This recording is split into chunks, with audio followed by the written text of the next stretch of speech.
Hookplate crews on the standard classes enjoyed working conditions which were greatly improved on earlier locomotives. Of course, the hours remained as unsocial as ever, and the work was still hard and dirty. You simply can't get away from the realities of coal, ash and oil. The controls are now conveniently to hand, and the engine has a roomy, covered cab, whilst driver and fireman have well-positioned seats. It's all very different from the Spartan conditions of 40 years earlier.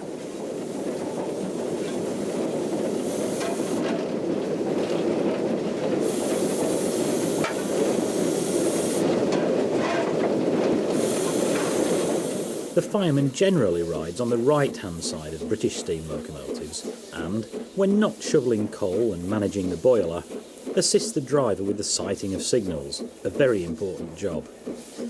This section of the old Great Central Railway was built as an express main line, with many stations constructed in the form of an island platform, serving trains in both directions.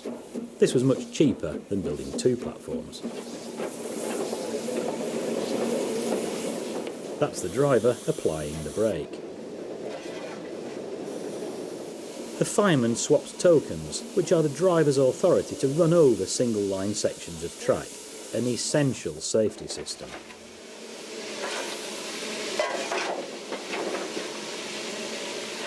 Steam locomotives are hard work.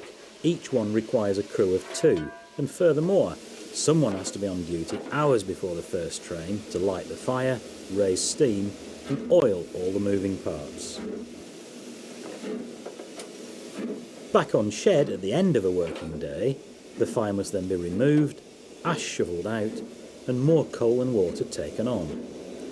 All this is very time-consuming and labour-intensive. For an industry battling to reduce costs, it was far from ideal.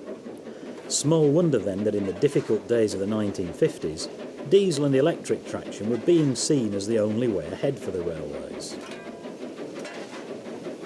On top of all this, a locomen's strike lasting nearly 3 weeks in 1955 caused prolonged chaos and highlighted even more the disadvantages of steam and its manning. The strike was over the pay differentials expected by loco crews, but in such an unfavourable climate, its effect on customers and on government thinking would in time prove hugely damaging to the railways in general. To steam in particular, it was a mortal blow.